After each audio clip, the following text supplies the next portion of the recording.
Up next, for your viewing pleasure,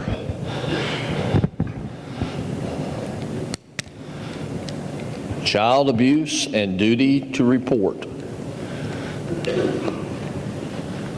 School Board Policy 9.227.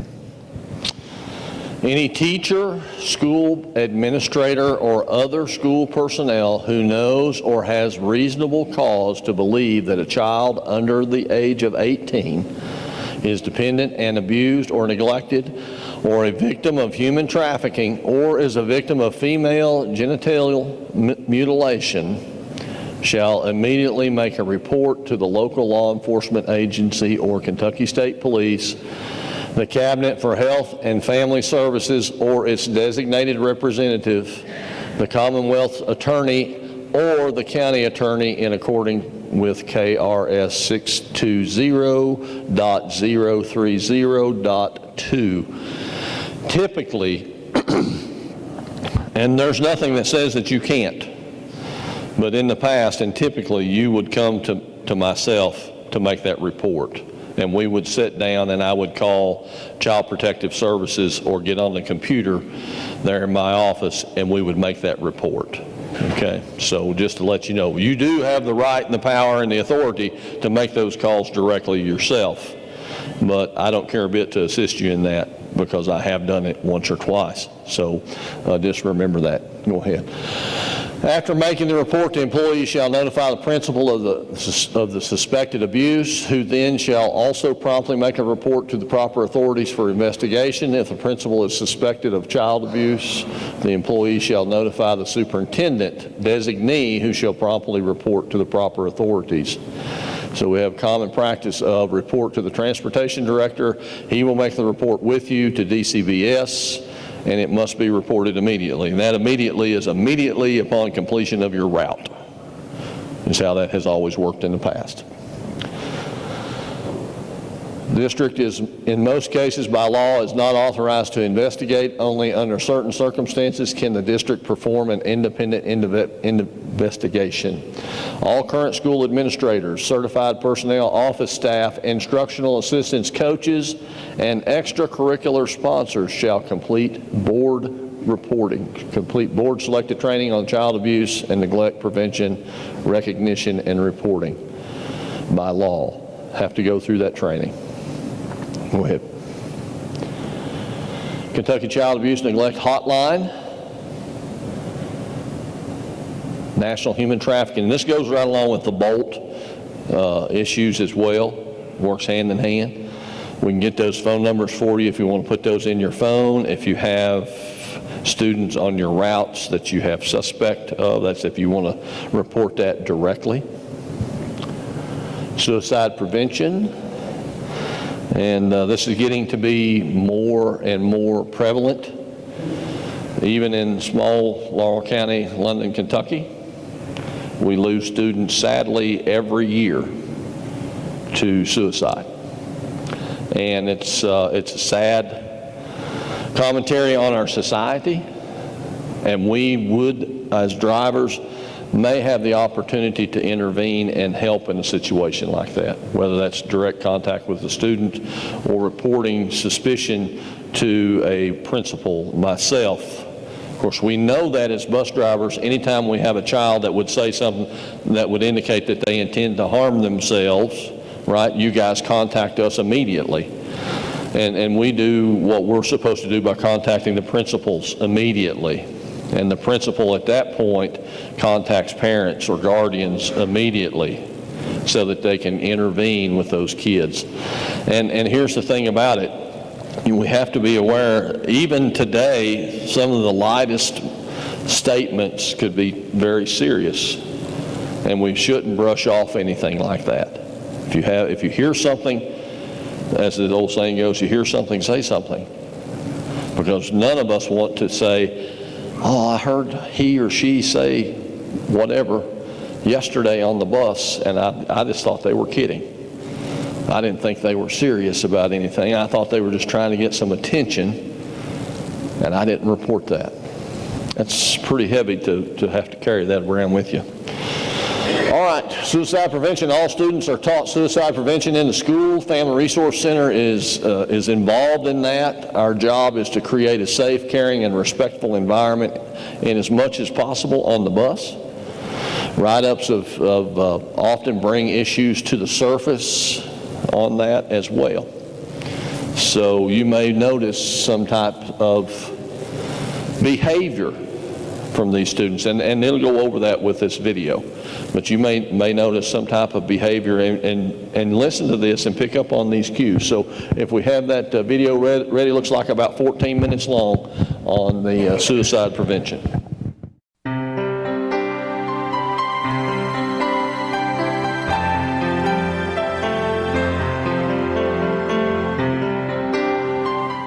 Keeping your students safe is fundamental to the educational process. You have safety plans in place for many potential threats to their well-being: fires, tornadoes, and other natural or man-made disasters. But do you know your school policies regarding a student that is considering suicide? Does your school have a plan to address the suicide death of one of your students? Suicide is the second leading cause of death for our youth and young adults in Kentucky. According to the Youth Risk Behavior Survey, nearly 20% of our high school youth have seriously considered suicide during the past 12 months, and more than 8% have made a suicide attempt.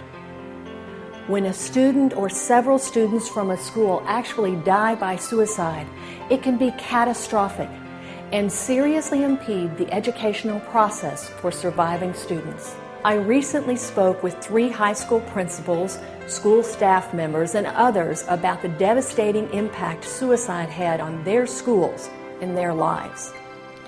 One day, Rachel and her sister came in to see me and brought in a stack of MySpace postings and emails with a lot of threats that just had her nervous about being at school. There were several references to "you better watch your back," and "as you're walking here and you're walking there, I'm going to get you." The references had been made about putting her in the morgue, so she was obviously very concerned for her safety, but wanted to be at school.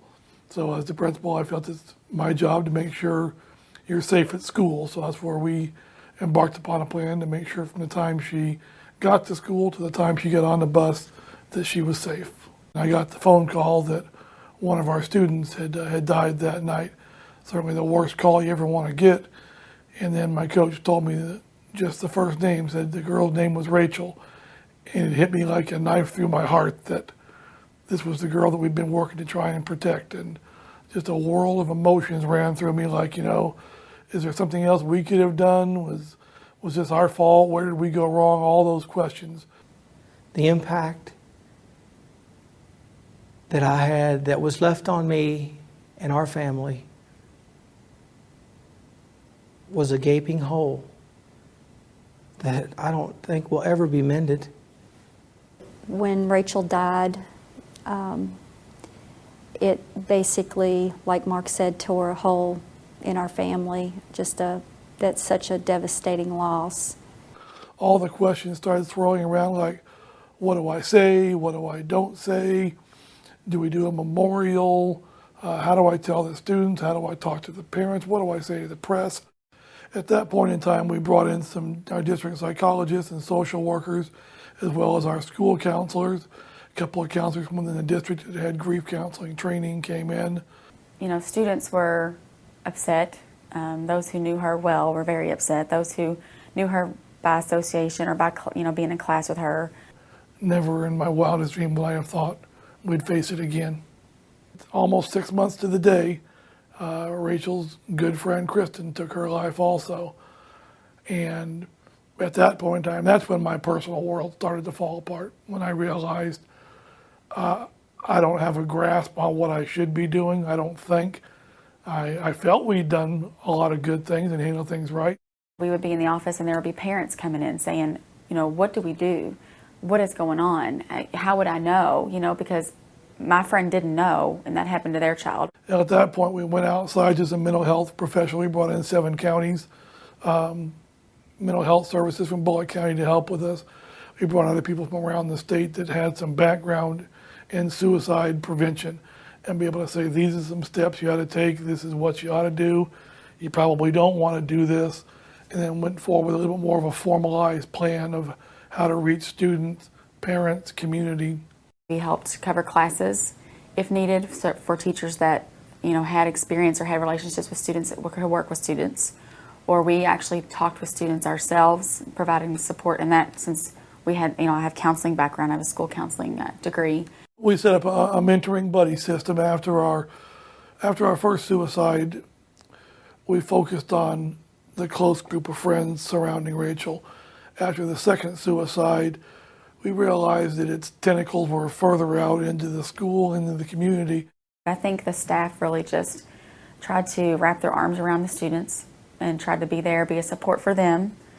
Of course, at some point, they've got to take care of themselves too. For my faculty, we brought in training for QPR, for question, persuade, and refer, for all of our faculty to be able to identify a student who might be in crisis and be able to ask the difficult question, are you thinking of killing yourself? And then knowing how to persuade them to get help and who to refer them to. And we trained about 80% of our faculty in that strategy, as well as just having some education about suicide itself. Every year kids go to different schools, and one of our students chose to go to another school in the district. And then 6 months from the date of Kristen's death, she committed suicide as well. This never, ever will be the same for my family, my boys, her brothers, and her friends. Wish I would have seen the warning signs. Wish I could have saved her. It hit me at that time that we had a lot of things in place at our school, but there's 20 other schools just in Bullitt County alone. And then it started to hit me more of a global perspective, that you can't just have one little pocket doing something, that these kind of programs need to be in every single school. I'd been a principal for a while, had had lots of deaths of students to car accidents, but had never had a suicide before. And it was a very difficult experience because of all the different factors that came into play from the community and within the school. And it was the beginning of what seemed to be a series of suicides in Grant County.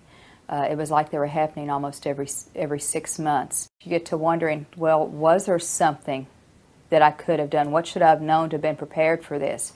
And then you go through the phase as a principal of wondering, what do I need to do to help my staff to know how to see the signs and how to let us know when things happen? And it's just, you go through a lot of anxiety, a lot of frustration, you cry a lot. You know, in school districts, we have plans for everything. We've got binders on my desk for every safety plan known to mankind. We have soft lockdowns, we have hard lockdowns, we have active shooters in the building, we have angry parents in the building, we got chemical spills, you got plane crashes, you got tornado drills, you got earthquake drills. You know, you practice and drill for everything, but nobody ever talks about what do you do if a student dies, or worse yet, what do you do if you have a student who commits suicide? There just isn't a plan or any training for that. It's just a terrible tragedy. We lost 3 young girls in a 1-year period. And I feel like if there were programs already in place at school, that we could have saved them. If I had had a plan in place before the first one, I think it would have been much easier to handle. Not that a situation like that is ever easy, but you would at least know what you need to have in place. You would know that you need to brief your staff immediately when something like this happens. You would know that you need to have the crisis team already organized. Suicide has affected our school since I've been here for over 20 years in many different ways. Actually, we've had students that have committed suicide. We've had the rumors of students who died that may have committed suicide, and then we've had students who have been dealing with the death of a friend and wondered if it was suicide. I saw students who weren't sure how to react. They went through the stages of grief that we know about, but they also, would come up with questions and not knowing why, and why would someone do that? Why didn't they do something to help prevent it? Why didn't we see the signs? That kind of thing. This isn't something that it really is that difficult to prepare for. It takes several hours to train an administrator, to train your staff, to be able to handle something head on. It's not the matter of having to take 10 or 12 or 15 hours of training. You can do 2 or 3 hours to get people to understand how to deal with it. But it needs to start at the top and be a focus of a district or at least a school. We're looking at educating people, not just here in the building, but outside. We need every resource. I think it's important for everyone to know it's not a school issue, it's a community issue. I decided I wanted to get QPR into the schools because one of the events that led up to that was we had one suicide and several attempts in the high school and graduating year out of that school, and that was a huge. It impacted our community just greatly, and you have to start educating people on how to slow it down, how to stop it, how to prevent it, and that's part of, and it starts in the school system. It starts with the kids. The Signs of Suicide program for middle and high school youth is an evidence-based program. It combines education and awareness of depression and suicidal thinking, teaching students the importance of telling a trusted adult when they feel that a friend might be in crisis. And it includes some basic screening components. Research shows that this program changes student behavior.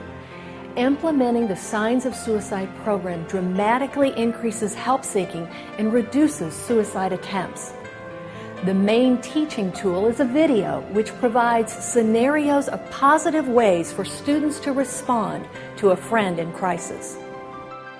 This is a gatekeeper's one step to helping these kids help each other when it comes to identifying whether or not their friend is in trouble. Students most definitely need to be trained on how to deal with their friends when they have this sort of situation. Having the SOS program in our schools is huge. The first people that kids talk to are their friends. And so that's the biggest piece is talking to the kids and parents being involved and knowing what's going on with their kids. You have to show them that, hey, this isn't the only way out. This isn't the thing to do. You know, there are other ways to help with your problems. We need to be able to make sure we have whatever program in place, be it the Signs of Suicide program, be it QPR for teachers. Being a part of SOS programs by making sure that more teens have resources available, education materials, and by making sure that it's not something we never talk about until it happens. If you don't have kids feeling safe and emotionally secure, they can't learn. And ultimately our job is to teach them to learn. Putting these programs and protocol into place may provide more than a safe environment in your school. Suicide-related lawsuits are increasing. Experts say that well-documented training and crisis planning may reduce legal liability by increasing effective risk management. Just because it hasn't happened in your school doesn't mean it won't happen. I think we have a lot of responsibility here, not only to the students in our school, but also to the families who've lost loved ones. I think it needs to start from the top with boards of education and with superintendents to understand that this has a huge impact on the effectiveness of your school.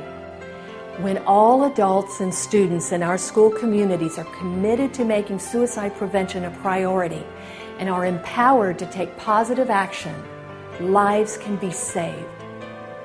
Find out how to take action in your school. It's a matter of life and death.